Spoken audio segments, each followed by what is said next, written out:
hermanos, queridos amigos que hoy se conectan a través de las redes sociales con nuestro ministerio CC Transformando Vidas.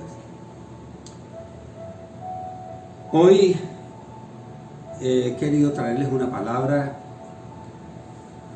que se llama la mirada de Jesús. Hace unos días estaba yo caminando, haciendo ejercicio, y yo iba hablando con Dios, pidiéndole: Señor, dame una palabra, dame un rema. Y fue como que el Espíritu Santo me ministró y me dice: habla sobre la mirada de Jesús. ¡Wow! Para mí eso me sorprendió porque nunca lo había tenido presente. Y yo dije, bueno, hablaré y prepararé una palabra sobre la mirada de Jesús. Y cuando yo estaba preparando esta palabra, no pude evitar acordarme de mi madre, de mi mamá.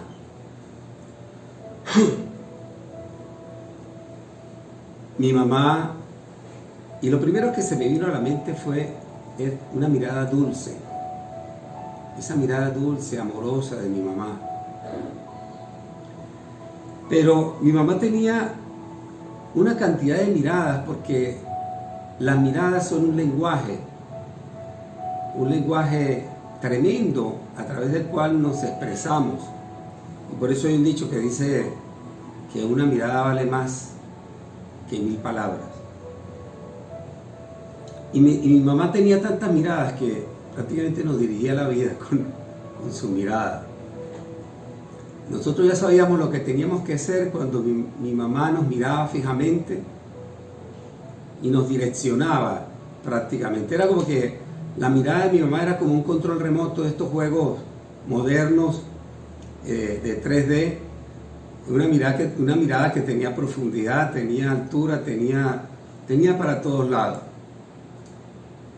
Era una mirada que de verdad tenía poder. Mi papá tenía también su mirada, pero era más básico. Mi papá tenía 3 miradas fundamentalmente. Una mirada de amor, por supuesto. Una mirada cuando él medio cerraba el ojo derecho como para decir: ¿qué estás haciendo, pajarito? ¿Qué estás pensando? Y la otra mirada era la mirada cuando salíamos corriendo. Eran 3 miradas básicamente, pero mi mamá tenía muchas miradas, pero la que más recuerdo es su mirada dulce, su mirada amorosa. Porque como les estaba diciendo, la mirada es un lenguaje. Y si nosotros nos paseamos por todos los evangelios, a lo mejor vamos a conseguir distintas miradas de Jesús. Vamos probablemente a interpretar qué quiso decir en cualquiera de estos pasajes de la vida de Jesús con su mirada. Y yo, preparando la palabra, identificaba 5 tipos de mirada.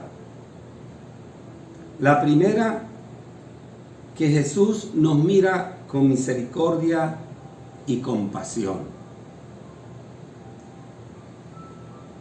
Y quiero llevarlos a Mateo 14, versículos 13 y 14. Y dice así: cuando Jesús recibió la noticia, se retiró él solo en una barca a un lugar solitario. Las multitudes se enteraron y lo siguieron a pie desde los poblados. Cuando Jesús desembarcó y vio a la gente, tuvo compasión de ellos y sanó a los que estaban enfermos. Cuando Jesús desembarcó y vio a tanta gente, miró que había mucha gente puso la mirada en la multitud y tuvo compasión, tuvo misericordia y sanó a todos aquellos que estaban enfermos. Pero también me llamó la atención otro pasaje también en Mateo capítulo 9, 35 al 36. Y dice, Jesús recorría todos los pueblos y aldeas, enseñando a las sinagogas, anunciando las buenas nuevas del reino y sanando toda enfermedad y toda dolencia. Al ver a las multitudes, tuvo compasión de ellas. Al ver a las multitudes, tuvo compasión de ellas, porque estaban agobiadas y desamparadas, como ovejas sin pastor. ¿Qué fue lo que vio Jesús? ¿Qué fue lo que miró y observó Jesús cuando vio aquella multitud que percibió que estaban agobiadas y desamparadas? Y era que el pueblo, aquella gente, lamentablemente, vivían en esa situación, buscando una guía, buscando un norte, buscando un líder. Porque en aquel entonces, ese pueblo era un pueblo oprimido por el Imperio Romano. Y no se identificaban tampoco con los fariseos, y menos con los sumos sacerdotes que eran elegidos por el mismo Imperio Romano. Y entre las autoridades civiles, militares, los fariseos que practicaban la ley, que predicaban la ley pero no la practicaban, como una vez Jesús los llamó hipócritas, no los representaba. Ellos no se sentían representados ni por las autoridades civiles, militares, ni por los sumos sacerdotes, ni siquiera. Había una distancia. Entonces era un pueblo que andaba como perdido, como las ovejas que están perdidas y no tienen un pastor. Y así los vio Jesús, agobiados, sin norte, sin una guía. Y los vio con ojos de misericordia y con compasión. Y a veces nosotros en la vida nos hemos podido sentir así, agobiados, como que no sabemos el rumbo que va a tomar nuestra vida, porque estamos como las ovejas perdidas. Y hoy esta palabra te dice, busca la mirada de Jesús, esa mirada misericordiosa, esa mirada de compasión que te va a traer de ese agobio, de ese estado de angustia y de búsqueda. Dios te está mirando, Jesús te está mirando, Jesús nos mira permanentemente. Yo te llamo en este momento a que busques la mirada de Jesús. Busquemos todos la mirada de Jesús y empezaremos a encontrar el camino. Otra mirada que yo identifiqué en Jesús es que Jesús nos mira nuestra fe.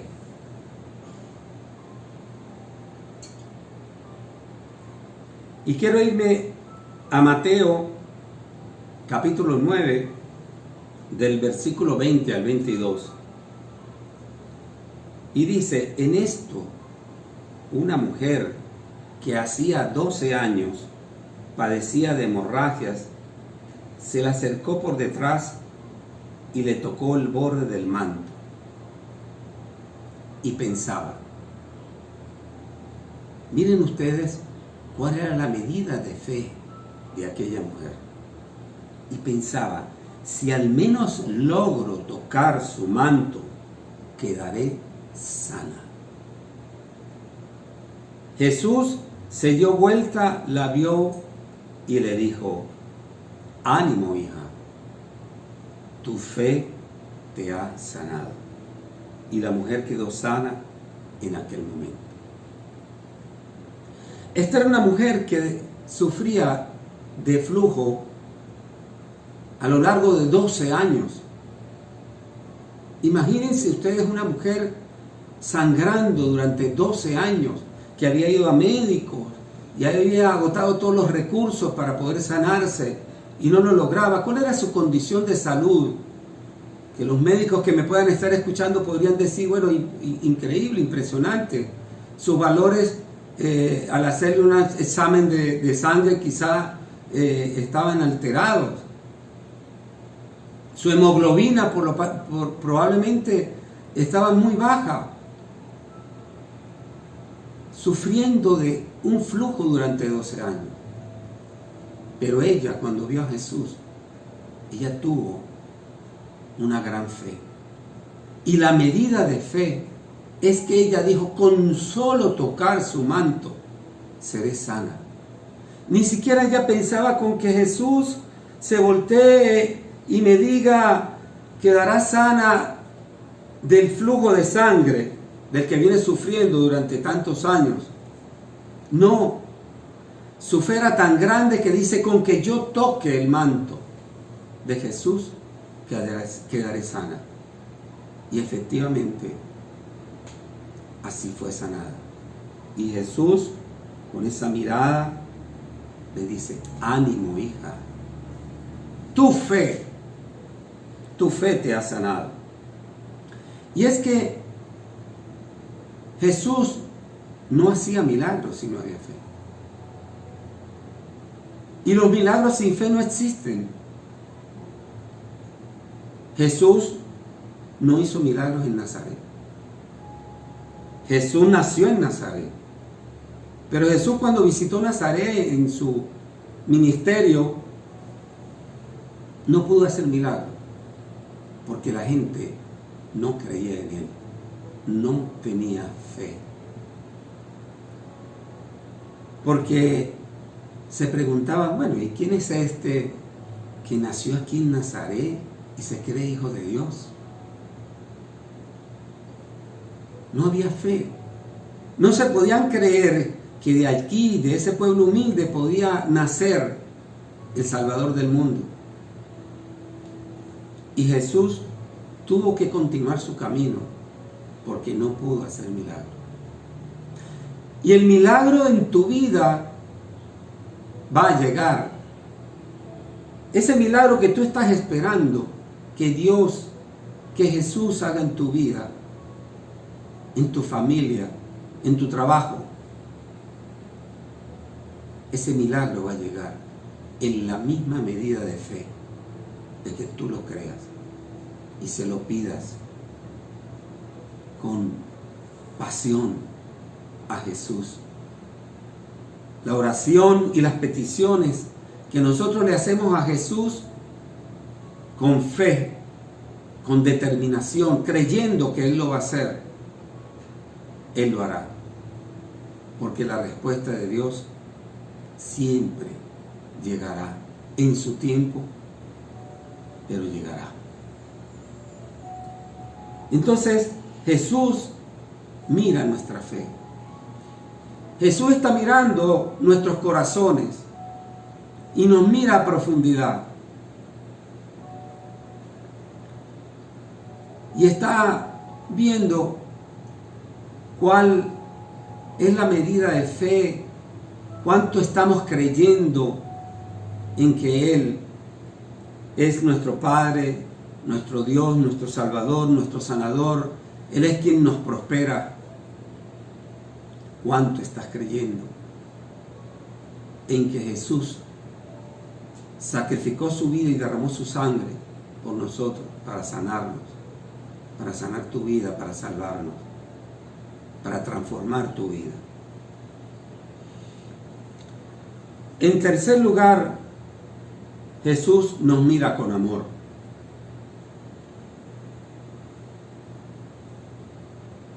Y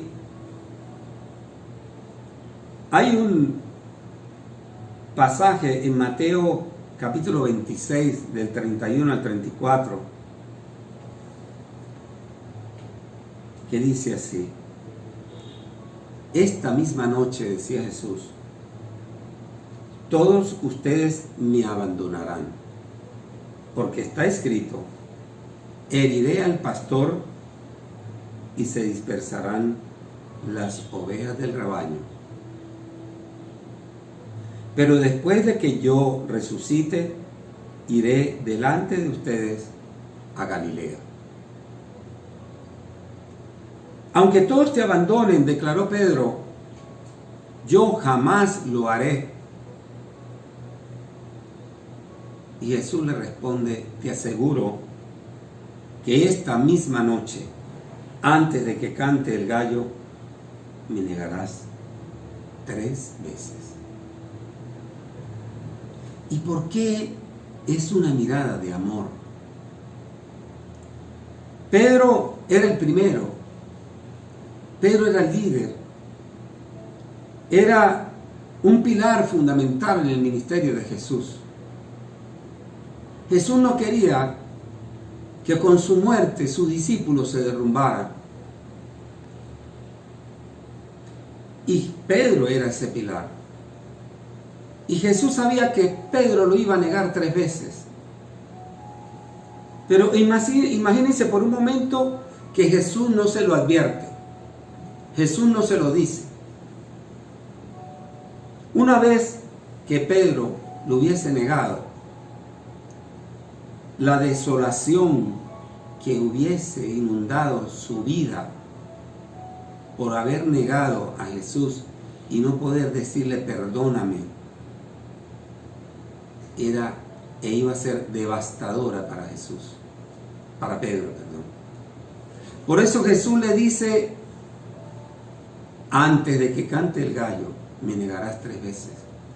Le está diciendo, Pedro, ya sé que me vas a negar 3 veces, pero yo ya te perdoné.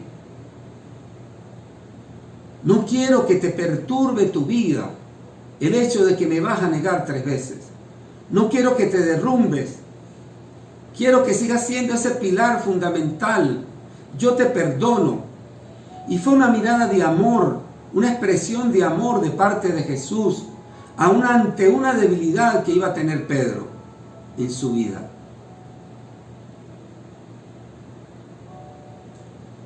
Me negarás 3 veces, pero tú vas a seguir adelante. Y hay otro pasaje que a mí particularmente siempre me ha ministrado muchas veces. Y creo que es una de las expresiones más poderosas de amor de Jesús. Jesús crucificado, después de haber sido azotado, torturado, burlado, humillado, con una corona de espinas que le hizo sangrar su rostro, su cabeza, cargando una pesada cruz. Luego es crucificado, una de las muertes más dolorosas, más duras, más difíciles. Fue terrible lo que hicieron con Jesús. Y hubo un momento en que Jesús tenía sed y empaparon un trapo con vinagre y se lo dieron a su boca. Era otra tortura más. Y Jesús hubo un momento en que mirando hacia abajo vio a los soldados riéndose cómo lanzaban los dados para rifarse sus vestiduras. Y todo eso por lo que pasó Jesús, viendo cómo los soldados lo maltrataban, viendo a aquellos soldados rifando sus vestiduras. Y sin embargo, en una máxima expresión de amor en Lucas 23, capítulo 23, versículo 34, dice: Padre, dijo Jesús, perdónalos, porque no saben lo que hacen. Mientras tanto, echaban suertes para repartirse entre sí la ropa de Jesús. La mirada de Jesús no tiene límites. Esa mirada de amor de Jesús no tiene límites. Jesús nos mira con amor. Y Él no está viendo tus errores.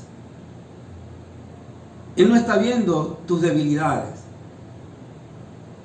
Él no está viendo los pecados tuyos del pasado.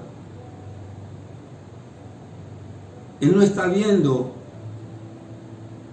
qué fue lo que sucedió en tu vida que te llevó a lo mejor a llevar una vida terrible, de pecado. Dios te mira con ojos de amor, con ojos de misericordia, porque Dios te ama y Dios no te quita la mirada. Nosotros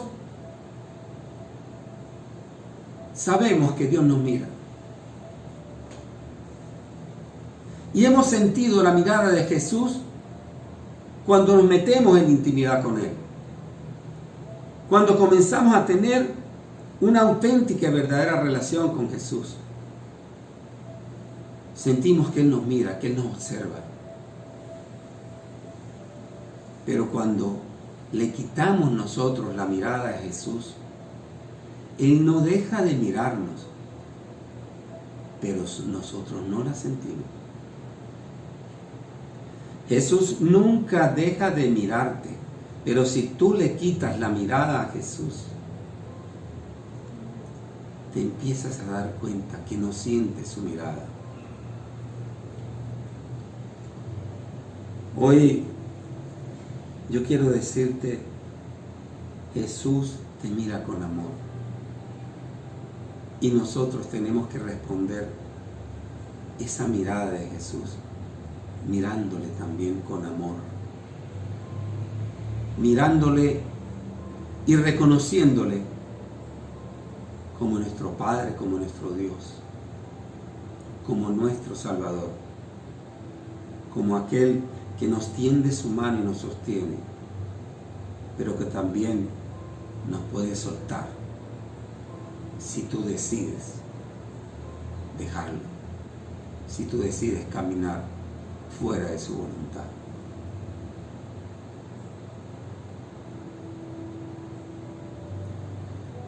Hay otro pasaje de la Biblia en que Jesús manifiesta su amor grande y poderoso. Y fue cuando estaba crucificado también y estaba el ladrón de mano derecha que había reprendido al otro porque increpaba a Jesús. Y el ladrón le dice: Jesús, acuérdate de mí cuando vengas a tu reino, cuando estés en el paraíso. Y Jesús le mira y le dice: te aseguro que hoy estarás conmigo en el paraíso. Fue una mirada de amor, de compasión de Jesús.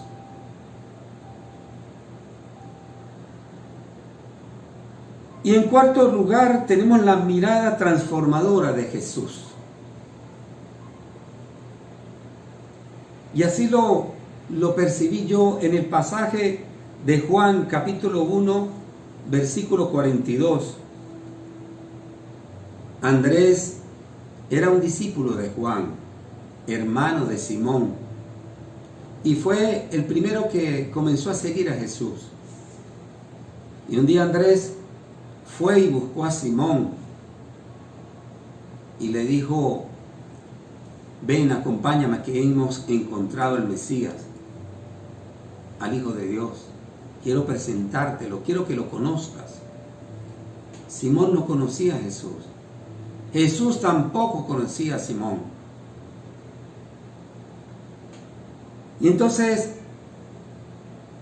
dice, luego lo llevó a Jesús, quien mirándolo fijamente le dijo, tú eres Simón, hijo de Juan, serás llamado Cefas, es decir, Pedro. Y yo me preguntaba, Simón no conocía a Jesús y Jesús tampoco conocía a Pedro. ¿Qué fue lo que Jesús le vio a Simón en ese momento que lo está conociendo apenas y le dice, ya no te llamarás Simón, te llamarás Cefas, que quiere decir Pedro o roca? ¿Qué estaba mirando Jesús en Pedro? Un hombre humilde, un pescador, un hombre que no era preparado, un hombre a lo mejor ordinario. ¿Qué le vio Jesús? Y es que Jesús, cuando nos mira mucho más allá de lo que nosotros demostramos en nuestra vida ordinaria. Dios no mira tus pecados, Jesús no está mirando tus debilidades. Jesús te mira a profundidad. Jesús llega incluso a aquellas partes ocultas que están dentro de ti que tú mismo desconoces. Esas partes ocultas que no solamente desconoces tú, sino que desconocen los demás. Y eso fue lo que Jesús vio en Pedro. Algo que Pedro no sabía de sí mismo. Por lo cual Jesús lo marcó en ese momento y le dijo, ya no serás Simón, te llamarás Cefas, que quiere decir Pedro o roca, porque esa era la roca, era el líder de su ministerio, de los 12 que le iban a acompañar. Pero Pedro no se lo imaginaba, no lo creía. Él ni siquiera sabía por qué Jesús le quería cambiar el nombre. Jesús mira los corazones de cada uno de nosotros y nos mira a profundidad. Y por eso es que nosotros tenemos que buscar la mirada de Jesús, esa mirada profunda de Jesús, donde Él está viendo lo que nosotros no vemos de nosotros mismos, lo que los demás no aprecian de nosotros mismos, ni siquiera nuestra familia, nuestros hijos, nuestra esposa, nuestros hermanos. Hay algo que está dentro de ti que Jesús está mirando, por lo cual te llama y te dice, ven conmigo, tengo un propósito para tu vida.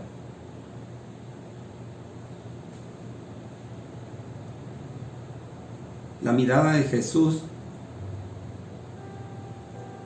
es una mirada profunda a la cual nosotros nunca llegaremos o nunca lograremos imitar. Pero sí podemos mirar esa mirada de Jesús, observar qué es lo que está viendo Jesús en la vida de nosotros. ¿Y por qué es una mirada transformadora? Porque a partir de ese momento la vida de Pedro cambió totalmente. Nunca más Pedro fue igual. Nunca más Simón fue igual. Fue Pedro, el apóstol, el pescador de hombres, el que llegó a ser el primero en el ministerio de Jesús. Jesús también, por último, Jesús mira y nos habla también con autoridad. Y es que Jesús tenía la autoridad delegada de su Padre. Y lo dice en Juan capítulo 5, versículo 26 al 27. Dice Jesús hablando en tercera persona, pero hablando de sí mismo. Dice, porque así como el Padre tiene vida en sí mismo, así también ha concedido al Hijo el tener vida en sí mismo. Y le ha dado autoridad para juzgar, puesto que es el Hijo del Hombre. Jesús allí está diciendo, mi Padre y yo somos uno solo. Y yo como hijo de Él, tengo la autoridad delegada. Y quiero que vayamos a un pasaje de la Biblia en Lucas 19, del 1 al 10. Cada vez que yo leo este pasaje, encuentro una gran profundidad en esta enseñanza. Hay tantas cosas que ver en este pasaje que cada vez que lo leo encuentro algo nuevo. Y vamos a ir analizando y reflexionando o leyéndolo de manera reflexiva este pasaje tan hermoso, tan aleccionador, donde Jesús habla con autoridad. Dice que Jesús llegó a Jericó y comenzó a cruzar la ciudad. Resulta que había allí un hombre llamado Zaqueo, jefe de los recaudadores de impuestos, que era muy rico. Y vamos a pararnos allí. ¿Quién era Zaqueo? Los recaudadores de impuestos eran hombres ricos, eran hombres adinerados, porque ellos eran los que recogían el impuesto para dárselo a la autoridad, pero ellos siempre le cobraban de más y siempre les quedaba en el bolsillo bastante más. Por lo que los recaudadores de impuestos eran hombres prósperos, quizá no con una prosperidad, no con la honestidad, pero eran prósperos. Y Zaqueo no era ni siquiera el recaudador de impuestos, era el jefe de los recaudadores de impuestos. Era el que coordinaba a los recaudadores de impuestos. Era muy rico, tenía posesiones. Estaba tratando Zaqueo de ver quién era Jesús, pero la multitud se lo impedía, pues era de baja estatura. ¿Por qué Zaqueo, el jefe de recaudadores de impuestos, tenía la inquietud de conocer a Jesús? ¿Qué le impulsaba a Zaqueo a buscar, a saber quién era ese hombre? Y es que tenía como una desesperación porque de no dejar pasar ese momento para saber quién era Jesús. Pero como era de baja estatura, la multitud no lo dejaba, no podía ver. Y continúa y dice, por eso se adelantó corriendo y se subió a un árbol sicómoro para poderlo ver, ya que Jesús iba a pasar por allí. Era tanto el anhelo de Zaqueo, era tanta la necesidad que tenía Zaqueo de conocer y de ver a Jesús, que él sale corriendo y se sube a un árbol, trepa un árbol, porque sabía que Jesús iba a pasar por allí, porque él quería conocerlo.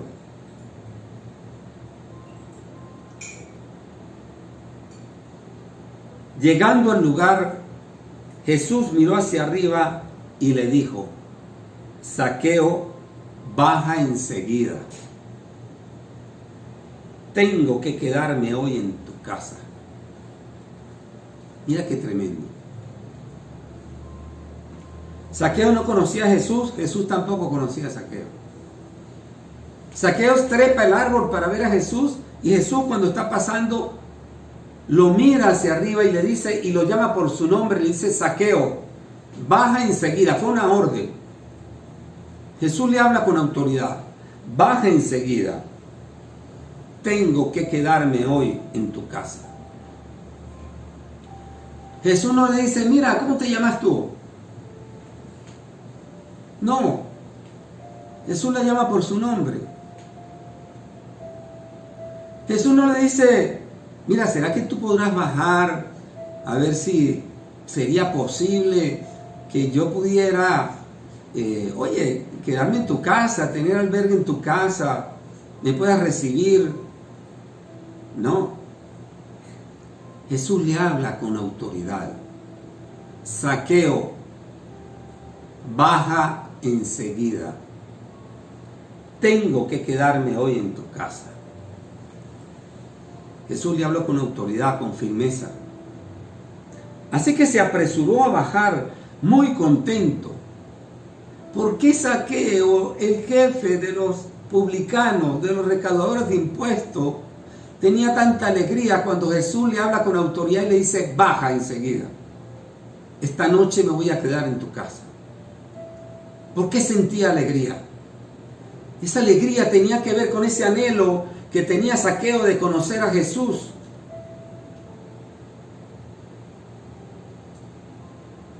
Así que se apresuró a bajar y muy contento recibió a Jesús en su casa. Al ver esto, todos empezaron a murmurar.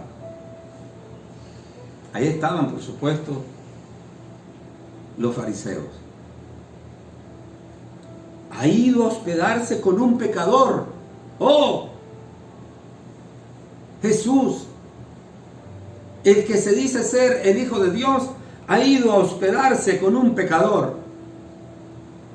Hipócritas, lo llamó Jesús. Pero Zaqueo dijo resueltamente, mira, Señor, ahora mismo voy a dar a los pobres la mitad de mis bienes. Delante de Jesús vino el remordimiento de Zaqueo. Por sus riquezas, muchas de ellas malavidas.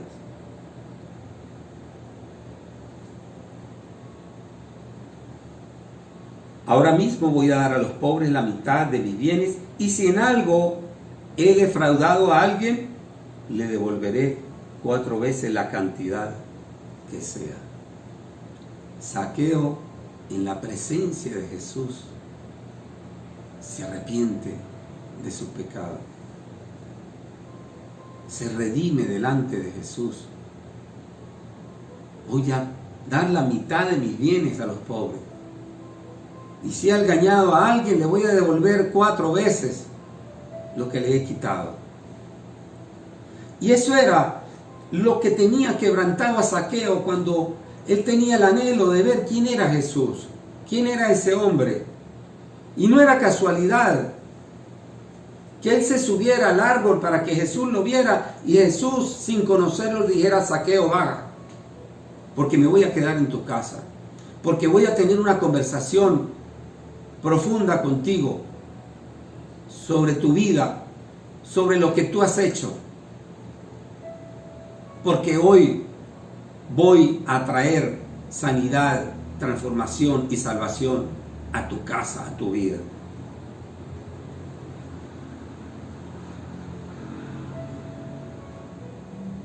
Hoy ha llegado la salvación a esta casa, le dijo Jesús, ya que este también es hijo de Abraham. Porque los que se creían hijos de Abraham eran los fariseos. Ellos eran los únicos, los privilegiados. Y todos eran hijos de Abraham realmente. Porque el Hijo del Hombre vino a buscar y a salvar lo que se había perdido. Jesús, cuando llamó a Zaqueo, lo llamó para salvarlo, para rescatarlo, para que su vida fuera redimida. Y Jesús le estaba dando una lección a la gente, a los fariseos, a quienes lo criticaban y a quienes murmuraban. Y le estaba diciendo, yo vine, porque yo vine a salvar a los pobres. Porque yo vine a salvar a los quebrantados de corazón. Porque yo vine a rescatar del pecado a aquellos que los agobia, sus faltas, sus pecados. Yo no vine para salvar a los ricos